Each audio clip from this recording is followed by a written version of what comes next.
Che, ¿cómo estás? Soy Mauro Iparrace, este es el Efecto Cashflow, el podcast donde revivimos la filosofía Padre Rico completa. Cada jueves te traigo un capítulo en orden de edición para que vos puedas pasar de lector a jugador de Cashflow de la vida real. Acá en el Efecto Cashflow convertimos las enseñanzas que Robert nos legó en actividades concretas que aplicamos juntos y en comunidad para que cada episodio vos puedas estar un pasito más cerca de tu libertad financiera. Así que mira, Robert cuenta que una noche vio en una noche dos historias y quiero contártelas.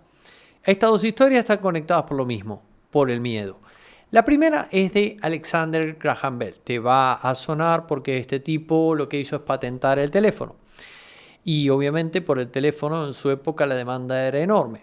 Todo el mundo quería ese teléfono, ¿no? Todo el mundo quería estar comunicado. Pero él se dio cuenta que para poder llevar eso a escala necesitaba dinero, ¿no? Necesitaba plata para poder crecer y necesitaba que su empresa creciera para poder llevar los teléfonos a todo el mundo. Entonces, ¿dónde fue? Fue a tocarle la puerta a Western Union, el gigante de esa época. Y le dice, bueno, comprame mi parte, comprar la patente o comprar la empresa entera si esto se puede llevar a otro nivel, ¿verdad? Y se puede hacer verdaderamente grande. El precio que le pedía eran $100,000. ¿Y saben qué pasó? El presidente de Western Union se le rió en la cara, se burló de él. O sea, Alexander Graham Bell pagó el precio del ridículo, ¿no? Y este señor, el presidente de Western Union, lo rechazó, punto. Ahora bien, ¿cuál fue el resultado? AT&T luego lo compró y se convirtió en una industria de billones de dólares, con B, billones, ¿verdad? Y Western Union perdió la oportunidad del ciclo, simplemente se la perdió y es una empresa que en los siguientes años cayó medio en la debacle, ¿no? Al día de hoy nadie usa Western Union para pagar, es una empresita de nicho que realmente la usan las personas y no le queda otra opción porque mandar plata por Western Union de un lado al otro es bastante caro. Y esa misma noche, en el noticiero, Robert también vio otra historia que lo impactó y también se trata sobre el miedo. La historia es completamente distinta. Es de un gerente de 45 años que tenía esposa, 2 hijos. Acababa de comprar una casa nueva y de repente, reducción de operaciones. Lo despidieron. Y se lo veía ahí en cámara protestando, pidiendo a los guardias de seguridad de la empresa que por favor le dejen hablar con los dueños. Entonces, con ese hombre mismo, con miedo en los ojos, literalmente de rodillas, y con el caso de Western Union, son ejemplos de ese gran enemigo real, ¿verdad? Que te hace dudar de vos mismo. ¿Sí? El efecto que tiene es reprimir todo tu potencial y reprimir ese genio financiero que Robert dice que todos tenemos. Entonces, en el ejemplo 1, veíamos a esta empresa Western Union rechazar la patente de teléfono, ¿no? Y se pierde oportunidades por millones. En el ejemplo 2, el señor que fue despedido suplicando de rodillas. Unos pierden oportunidades porque tienen miedo o arrogancia, otros pierden todo lo que construyeron en años y suplican de rodillas por un empleo. Son los dos extremos, obviamente, pero son los dos extremos de lo mismo. Robert dice algo que me dio un buen insight, algo que me pegó fuerte cuando lo leí, que todos tenemos un potencial tremendo, todos hemos sido bendecidos con dones. Sin embargo, algo que nos frena a todos es la duda sobre nosotros mismos. No es la falta de dinero, es la falta de conocimiento, es la duda, es el miedo. El miedo es lo que nos frena. Entonces, ese es el verdadero enemigo. Entonces, si hasta ahora hablamos del miedo, no te preocupes que este episodio no va del miedo, no es tan abstracto. Me encantó porque creo que es uno de los mejores episodios del libro donde cuenta un montón de temas. Parecen aislados, pero son unidos en los que se aterriza, creo yo, toda la doctrina Padre Rico. Luego, en los siguientes libros tenemos todo un desglose, toda una hilvanación de ideas alrededor de lo que vamos a ver en este capítulo. Entonces, ¿a qué se refiere Robert con esto, con este concepto del genio financiero, ¿no? Él habla del genio financiero y lo dice, primero que nada dice, hay mucha gente que se enfoca solamente en el conocimiento técnico.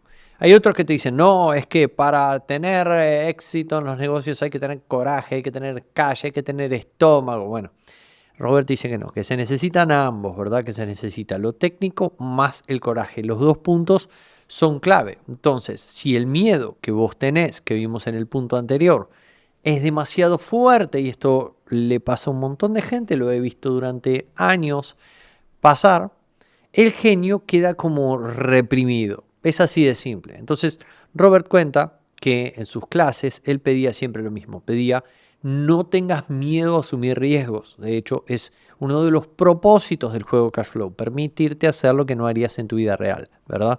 Permitirte ser osado. Cuando he ido a ayudar a los eventos de Robert y teníamos que guiar Cashflow para 400 personas, yo siempre cuento que nos juntaba en una esquinita, y lo cuento pues se repitió 3 veces, o sea que él acostumbra a hacerlo, y nos decía a los moderadores de esas mesas, nos decía, ni se les ocurra dar consejos a las personas, ni se les ocurra, o sea, permitirles enfrentar el miedo y permitirles tomar decisiones y que el juego les enseñe. Lo que Robert observó es que funciona en algunas personas y en otras solo genera más miedo.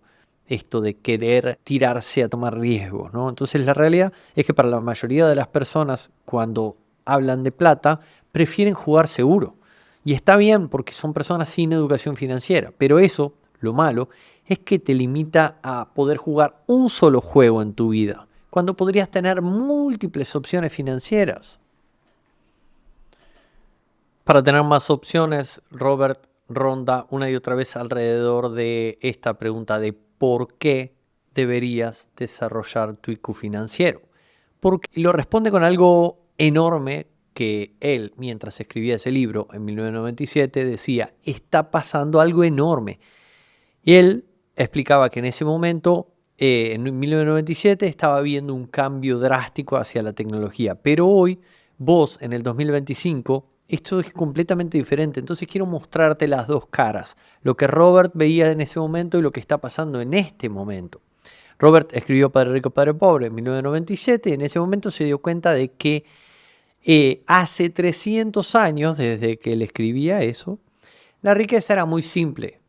Básicamente, el que poseía tierra tenía poder y tenía riqueza. Entonces, para tener más opciones, ronda Robert una y otra vez alrededor de esta pregunta de por qué deberías desarrollar el IQ financiero. Y dice que estaba pasando algo enorme en el mundo en 1997, pero que yo hoy, en el 2025, quiero explicarte y quiero darte mi visión de eso porque ahora es totalmente diferente. Mira, Robert escribió, como vos sabés, en 1997, Padre Rico, Padre Pobre, y en ese momento se dio cuenta de algo que lo asombró. Él dijo, hace 300 años la riqueza era tan simple como la tierra. Si vos tenías tierras, tenías poder. Hace 100 años eso luego cambió. Vinieron las fábricas y la producción se volvió lo dominante, ¿verdad? Los industriales eran los que tenían riqueza. Pero ahora, en 1997, dice Robert, la riqueza es la información. Y así lo veía él en ese momento. Y lo dijo con real asombro, porque la información en ese momento, o sea, la gente no podía creer que la información viajara a la velocidad de la luz. Las fronteras no podían detenerla. Y eso era muy revolucionario. Por eso Robert creó su imperio alrededor de eso. Educación financiera, información. Pero ahora viene lo realmente importante, lo que Robert vio en 1997 y lo que vos necesitas ver en el 2025. Entre 1997 y hoy, la riqueza tomó una forma diferente.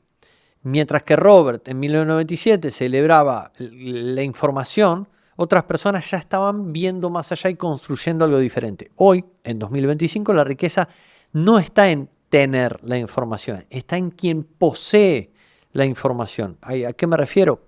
En quien controla dónde vive esa información y en quién crea los algoritmos que procesan esa información. ¿Y cómo lo sé? Bueno, mirá lo que está pasando ahora, ¿no? El auge de la inteligencia artificial creó 16 billones nuevos en solamente 8 empresas. Digo billones con B. ¿De qué se trata? Se trata, en este momento, más que nada, lo que más está resonando son chips de IA o centros de datos, ¿no? La IA necesita una capacidad brutal y descomunal de procesamiento de datos. Entonces, mientras el mundo corre detrás de los algoritmos, que era lo anterior, las personas inteligentes ya compraron terrenos enormes y alquilan electricidad, venden conectividad. ¿Viste como en la época del oro que decían, acá no hace plata el que saca oro, sino hace plata el que vende los picos y las palas? Bueno, lo mismo está pasando ahora con la IA. Pero acá viene lo más interesante. Mientras algunos construyeron centros de datos, otros construyeron algo mucho más valioso, que son los algoritmos, ¿verdad? Los algoritmos son máquinas que deciden. Hoy hay una guerra entre cuáles son las empresas más grandes del mundo que tienen o que controlan los algoritmos. Por quién controla la IA es en último. Una guerra por quién controla los algoritmos, por quién controla la IA. ¿Por qué? Porque el algoritmo es el nuevo oro. El algoritmo puede predecir mercados, puede predecir comportamientos. Estos algoritmos son controlados por personas y empresas que generan riqueza exponencial.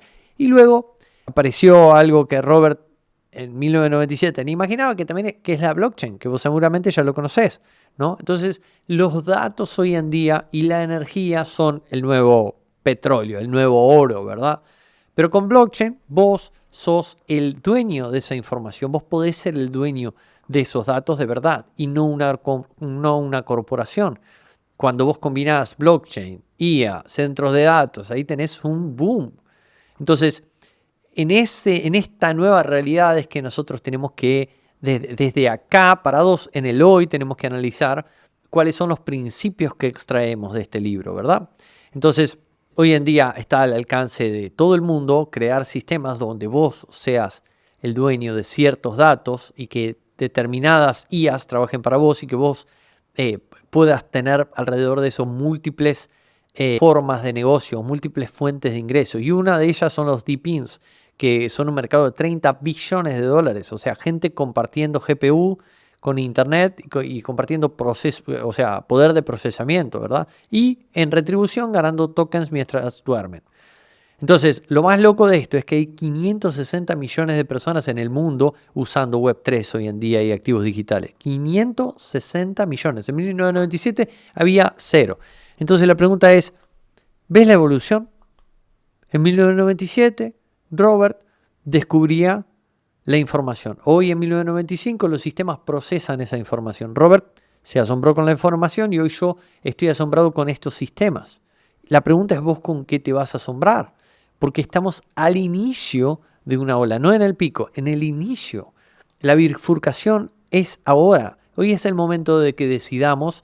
Y la pregunta es, ¿de qué lado vos querés estar? Cuando Robert diseñó el juego Cashflow, cuenta que observó algo muy interesante en las personas que jugaban y pasó horas, días observando a cientos de jugadores y se dio cuenta de algo muy importante, que es que las personas que salían más rápido de la carrera de la rata eran personas que compartían dos cosas en común, ¿no? La primera es que comprendían los números, ¿sí? Entendían los números. Y eso es algo que parece de, bueno, no, ellos porque entienden los números, pero en realidad Robert se ocupó, por eso estudiamos su doctrina, de poner esta materia de los números en algo tan fácil como 4 cuadrantes, ingresos, gastos, activos, pasivos, el estado financiero que ya vimos, ¿verdad? Entonces estas personas tenían una mente que entendían las finanzas. Y segundo, eran personas que tenían una mente creativa, ¿sí? El tema de las finanzas la pensaban de una manera un poco creativa y no necesariamente eran los más listos académicamente hablando. No eran los que se sacaban 10 en el colegio. Son los que se atreven a pensar diferente, los que crean opciones donde otros ven un solo camino. Entonces, eso es en últimas inteligencia financiera. Esa es la capacidad de crear más opciones, ¿sí? Y Robert dice así, dice que su propósito es brindarle a la gente mediante la inteligencia financiera más opciones, ¿sí? Por ejemplo, cuenta la historia de una mujer que estaba jugando Cashflow y sacó una tarjeta de un yate, tenía que comprar un yate como de $15,000 y primero se alegró porque era a lo que ella estaba acostumbrada, pero luego se dio cuenta que eso resentía su estado financiero, ¿verdad? Le hacía mal. Entonces, ¿por qué la señora se sentía así? ¿Por qué se fue frustrada de Cashflow? porque la única manera de pagar ese yate que tenía era con una sola opción, con su sueldo. Ahora, ¿qué pasaría si pasaría eso y vos tendrías múltiples activos produciéndote ingresos pasivos? Y que ese yate lo pueda pagar solo uno o dos de tus activos. Lo que antes era un capricho que te descuajeringaba todo el estado financiero, ahora se convirtió en algo que podés pagar, es un capricho y dicen que el yate es algo que se disfruta solamente cuando se compra, ¿no? Pero bueno, no importa, no viene al caso. Entonces el propósito es tener más opciones, ¿verdad? Entonces la pregunta para vos es, ¿qué podrías hacer vos ante una situación así? ¿Cuántas opciones financieras distintas tenés y cuántas podrías mencionar? Eso es todo. La inteligencia financiera no es ser millonario, sino simplemente es la capacidad de ver opciones cuando otros ven limitaciones. Yo por mi parte, cuando empecé por todo esto, tenía mucho miedo, sinceramente. Y no era como algunos dicen, bueno, no sé, tiene miedo al fracaso o tiene miedo a arriesgar lo que había construido. Y mira, la verdad que yo miedo a, quizá era a no tener apoyo, ¿verdad? Y a no encajar en la familia porque que digan, no, ¿qué está haciendo este pibe? ¿Por qué no se pone de una vez a trabajar en vez de ponerse ahí a querer hacer negocios, invertir? Era más que nada miedo a no saber si iba a funcionar o no. Yo salí del colegio con la cabeza llena de padre rico, padre pobre, todo por hacer, sin ataduras y sin, la verdad, sin activos, sin ningún negocio, sin profesión. Por ende, yo no viví tanto ese riesgo de, wow, estudié tantos años para tener esta profesión que me dé cierto estatus en la sociedad, ¿no? Y cierta carrera con salida laboral. Y eso en últimas me genera una atadura porque hacer o emprender cualquier otro tipo de plan era ir en contra de eso o sentir que todo eso fue tirado a la basura. Pero sí tenía como un miedo de base. Pero ¿sabes qué hice? Actué igual. Actué a pesar del miedo. Y no solo eso, sino que por empezar a construir e-commerce, probar todo tipo de negocio online que se te cruce por la cabeza, que la mayoría no funcionó, empezar a hacer inversiones, algunas funcionaron, otras no, pero actué a pesar del miedo y una de las cosas que hice estratégicamente es meterme en un programa de coaching en activos online, o en activos, en ese momento no estaban los activos online, un programa de coaching financiero y sí que mis coaches me ayudaban, mis compañeros también, ¿no? Y empecé a perder el miedo, empecé a verlo cada vez más posible y se ve que por nerd, o andás a ver por qué, en cierto punto, como que era medio alumnito 10, me llamaron o me convocaron para trabajar como coach mientras estudiaba. Entonces yo estaba ayudando a otro coach en esa época y participaba de las sesiones, apoyando, ¿no? Apoyando en esas sesiones, más que nada de escucha para poder ir ganando experiencia mientras me formaba como coach. Y desde ahí sí que pasó algo muy increíble que se me ha quedado grabado, porque a medida que iba pasando, todos mis alumnos de esa época, todas las personas que yo le hacía seguimiento, tenían entre 45 o te diría 38 y 55, 50, 60 años, algo así, ¿no? Ese era el rango de edad de mis alumnos y ahí sí que se veía esto de una manera muy marcada, porque durante esas sesiones veía personas que sabían que tenían que crear y comprar activos, sabían, o sea, entendían los conceptos de la doctrina Padre Rico, sabían que tenían que hacerlo, pero se quedaban inmóviles. No todos, obviamente, ¿no?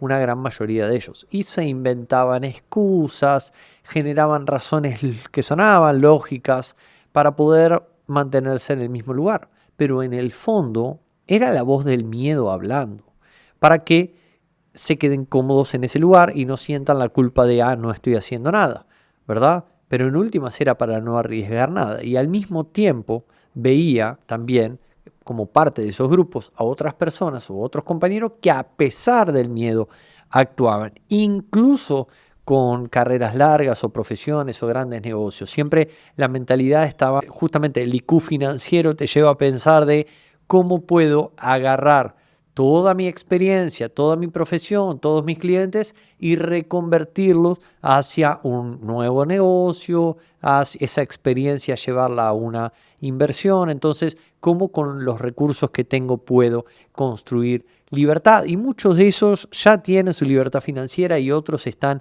en el camino. Entonces, eso cambió por completo mi perspectiva acerca de esto. Volvamos al Mind Up.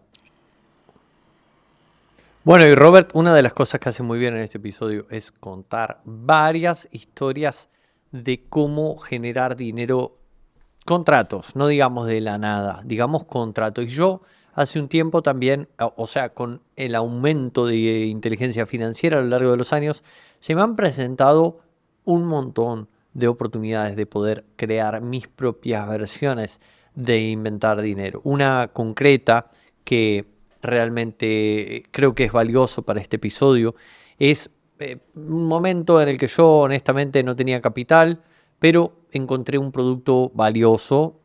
No tenía, como te digo, no tenía capital para promocionarlo, no tenía capital para invertir en marketing. Entonces hice algo muy simple. Le pregunté a una persona muy cercana que sabía que necesitaba generar más ingresos, tenía un trabajo hasta las 3 de la tarde y le digo, ¿querés ayudarme a vender esto? No le ofrecí un sueldo, no le pagué por hora, le ofrecí comisión. Entonces hice un acuerdo con él, un acuerdo donde si él vendía ganaba comisión y yo ganaba flujo de efectivo sin haber gastado un peso, solamente tenía el contacto con el proveedor y me ocupaba de proveer la mercadería. Y así nació uno de mis primeros activos sin dinero. Eso es inventar dinero, ¿no? Entonces, acá no se trata de crear, como dicen, dinero de la nada, literalmente, que veo mucha gente trabada en, bueno, Mauro, pero ¿cómo creo activos sin dinero? Bueno, esto en realidad se hace y se crea en el mundo real. Es crear un flujo que antes no existía usando inteligencia, usando acuerdos, sin capital invertido, pero sí en últimas tiene que haber alguien que se beneficia y compra un producto o un servicio y tiene que haber una estructura de comercialización o algo por el estilo, ¿verdad? O del otro lado una retribución o una contraparte que esté dispuesto a pagar o a entregar. Otro ejemplo es el caso de uno de mis alumnos, le vamos a decir Fer, porque no sé si quiere que lo nombremos, etcétera, pero yo te voy a contar la historia, que es lo más interesante, porque él tenía varios negocios, ¿no? Pero todos de ellos estaban separados, propietarios distintos, él era participante con acciones, ¿no? Pero grupos societarios distintos. Y un día vio la oportunidad y lo que hizo fue hacer un acuerdo entre ambos negocios, una conexión. Y de repente ambos negocios empezaron a facturar más, mucho más. Y fue sin invertir ni un peso, sin gastar nada, solamente reorganizando lo que él estaba haciendo con la actividad comercial de cada uno de estos negocios, conectando puntos entre cosas que estaban desconectados, se creó un nuevo flujo de efectivo. Eso es el genio financiero en acción, ¿no? Ese es el genio financiero en acción. Entonces, un ejemplo que cuenta Robert y que realmente me inspiró mucho desde la primera vez que lo leí, como a los 18 años, pero no lo entendí las sucesivas veces, de a poquito cada vez esto va entrando más. Robert cuenta que a principios de los 90, él en la economía de Phoenix estaba venida abajo, la economía estaba por el piso, todos estaban vendiendo, todos estaban asustados, pero para los inversores eso es perfecto. ¿Por qué? Porque el dinero se hace cuando el miedo está presente, no cuando todos están celebrando. Él veía en la televisión un experto financiero que decía, ahorren $100 mensuales, 140 años serán millonarios. O sea, sigue habiendo de esos hoy en día, ¿no? Ahorrar está súper bien, es una opción, pero la mayoría de la gente no ve lo que está pasando porque mientras el mundo se asustaba, estaban en una economía para abajo, Robert estaba comprando, dice. ¿Y con qué dinero? Él tenía dinero puesto en el mercado de valores, tenía dinero puesto en edificios, departamentos y tenía más de $1 millón en efectivo. Mientras todos estaban vendiendo en pánico, él iba comprando en silencio. Y ahora viene el sistema real. Las casas que valían $100,000 se estaban vendiendo por $75,000, lo cual ya hacía una diferencia de $25,000. Pero lo que Robert hacía no es ir a las inmobiliarias a comprar casas de 75.000, sino que iba a los juzgados, iba a las oficinas de abogados especializados en bancarrota, porque ahí encontraba esas mismas casas de 75.000 a 20.000 o menos. Entonces dice que compró una de esas de 20.000 y lo interesante del trato, y acá te lo muestro en pantalla, es que él tenía $2.000, $2.000 que le había prestado un amigo que se los pidió por un plazo de 90 días y le dijo que por esos 90 días él le iba a pagar $200 de beneficio por su dinero. Y el amigo estaba feliz, lógicamente, ¿no? En 3 meses le estaba sacando un lindo retorno a su dinero. Entonces, ¿qué hizo Robert? Agarró y le dio a los abogados un cheque por $2.000. Ese fue el pago inicial que hizo por la casa, ¿no? Mientras se tramitaba todo legalmente, él lo que empezó a hacer es publicar los anuncios en el periódico de esa casa. La casa de 75.000 la publicó a 60.000 sin pago inicial. Entonces, ¿qué pasó? Claro, cuando se completó la operación de compra, en este caso de Robert, él liberó donde era la dirección y eso explotó. Dice que el teléfono no paró de sonar y que empezó a investigar cuáles eran los compradores más calificados y cuando la casa fue legalmente suya, le permitió a las personas que la puedan visitar. Y ahora viene lo más importante. Él, por la intermediación de venta, cobró $2.500 de honorarios. Los compradores estaban felices porque compraban una casa de 75.000 a 60.000. La empresa de avales se hizo cargo de toda la gestión. Él pagó los $2.000 a su amigo, más los 200 extra, que también estaba feliz. El comprador estaba feliz. El abogado estaba feliz. Robert estaba feliz. Pero todavía hay más, porque la casa se vendió por 60.000. Él la había comprado por 20.000. Entonces, esos 40.000 de diferencia, ¿cómo vinieron? Bueno, vinieron del pagaré, del acuerdo. El comprador firmó un pagaré por 40.000. Y esos 40.000 estaban al 10% de interés a 30 años. ¿Qué significa eso? Significa que Robert creó un activo de $40.000 que le daba un pagaré que pagaba 333 mensuales durante 30 años. Eso es $120.000 de ingresos totales y él había invertido 0. Totalmente negativo. ¿Por qué? Porque ganó $2.500 por el proceso, pero ¿cuánto tiempo trabajó? 5 horas. ¿Y cuánto invirtió? $0 propios.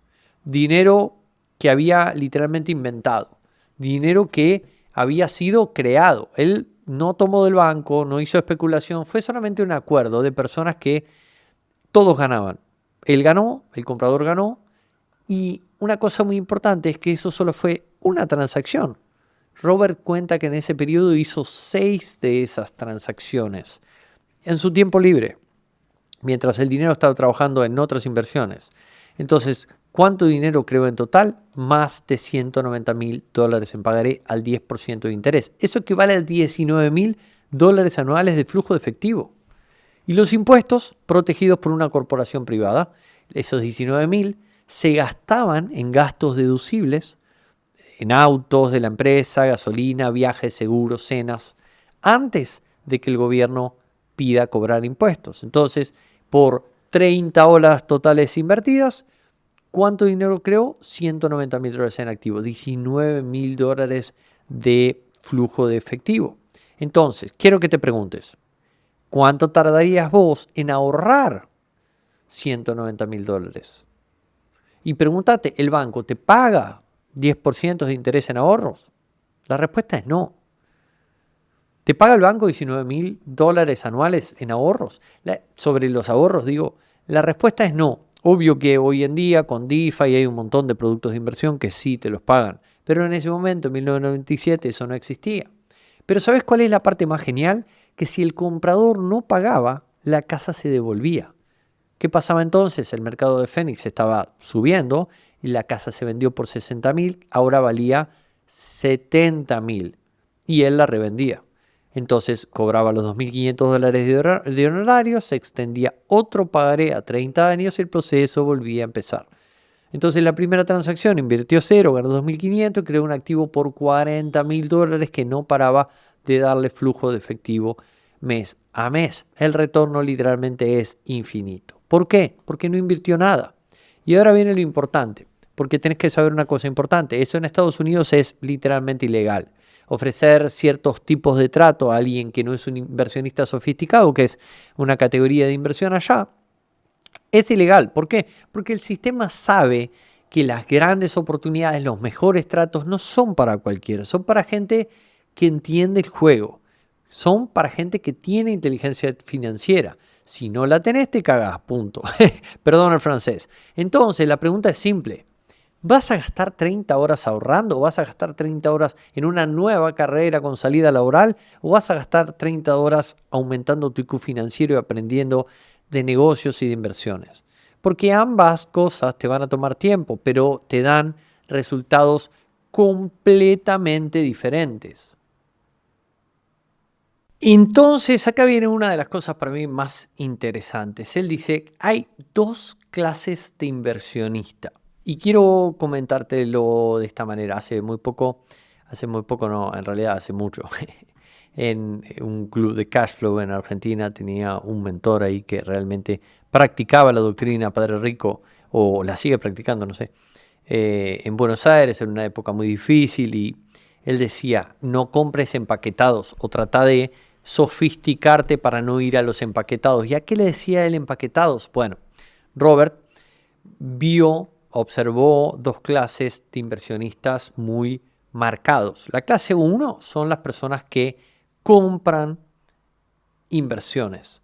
Es decir, son personas que vienen y compran productos hechos por otros. Compran bonos, compran acciones, compran fondos mutualistas, compran productos financieros, bajo riesgo, bajo retorno, simple, ¿no? La segunda clase de inversionistas son las personas que crean las inversiones, ¿sí? Alto riesgo, sí, pero eso te permite identificar mejores oportunidades, usar tu inteligencia financiera, estructurar negocios, inversiones y crear activos. Obviamente, alto riesgo, pero también alto retorno. La diferencia es abismal y acá está el punto que Robert hizo énfasis. Si vos no desarrollas tu IQ financiero, estás condenado a estar en esta clase 1, que no está mal. De hecho, todos empezamos por ahí, pero de a poco uno, a medida que va aumentando y desarrollando su IQ financiero, va pudiendo entrar en esta clase 2 a crear activos, ¿verdad? Entonces empieza a ver la inversión desde adentro. Entonces, el juego real es este. ¿Vas a estar en la clase 1 comprando lo que te venden con bajo riesgo, bajo retorno, o vas a invertir en vos, en desarrollar tu IQ financiero, en aprender a crear? Porque una vez que lo aprendes, nunca más ves el dinero de la misma manera. Entonces, lo que quiero que hagas esta semana es algo muy pequeño, pero muy importante. Es algo que vos ya tenés. Quiero que pienses, ¿qué es lo que ya tengo para empezar con esto? Tengo un servicio que puedo proveer, tengo un producto que puedo vender, tengo algún conocimiento, algo pequeño. Y ahora pensá, ¿a quién le hace falta eso? ¿A quién le sería útil? Y acá viene la clave. Esto es lo que quiero verdaderamente que hagas, porque este capítulo, esta lección número 5 se llama Los ricos inventan el dinero. Entonces, quiero que pienses en hacer un acuerdo. Es decir, ¿con quién yo puedo hacer un acuerdo de que si lo hago, todas las partes van a salir ganando y yo me voy a beneficiar en, no sé, en cantidad de ventas, en inversiones, en lo que sea, ¿verdad? Puede ser una comisión, puede ser un intercambio, puede ser un trato donde ambos ganen. Entonces, intenta crear un flujo sin invertir dinero. Así es como empieza el pensar en ideas que pueden conducirte a la riqueza. Esta no va a ser tu idea millonaria. Lo que queremos es solamente que ejercites el cerebro. Es como el primer día que vas al gimnasio, no levantás 250 kilos de banco plano. Levantás quizá la barra vacía y hasta te da vergüenza. Esto es lo mismo. Queremos empezar a fortalecer ese músculo del IQ financiero de a poquito, episodio a episodio. Y te animo también a, si querés leer este capítulo 5 de Padre Rico, Padre Pobre, te garantizo que vas a poder profundizar mucho más de lo que yo hice en este episodio hoy en día. Robert, con estos conocimientos, creó millones de esa forma. Yo mismo construí negocios e inversiones con esos mismos principios. Fer conectó y formó flujos de esa forma, todos con el mismo principio. IQ financiero más inteligencia más acuerdo, igual flujos de dineros creados. Entonces, acordate que el miedo reprime el genio, el coraje te libera. ¿Cuál elegís vos? Recordá que estoy grabando este episodio en las vísperas de la maratón de Cashflow Online y vamos a estar durante 6 horas juntos jugando Cashflow Online en vivo en distintas mesas con distintos moderadores. Vas a poder no solo jugar al simulador Cashflow 101 durante 5 o 6 horas, sino que vamos a tener también invitados, vas a tener contenido relacionado a lo que está pasando en las partidas. Voy a mostrarte cómo pasarlo a la vida real. Así que espero que este episodio haya sido de ayuda para vos, para tener un ejercicio más concreto para en la comunidad de School reunirte con nosotros, buscar el post de este capítulo número 5 de Padre Rico, Padre Pobre y hacer tu tarea para estar practicando la doctrina Padre Rico en tu vida real. Por mi parte nada más, te mando un gran abrazo. Yo soy Mauro Liporace y como siempre te digo, crea activos, vive libre.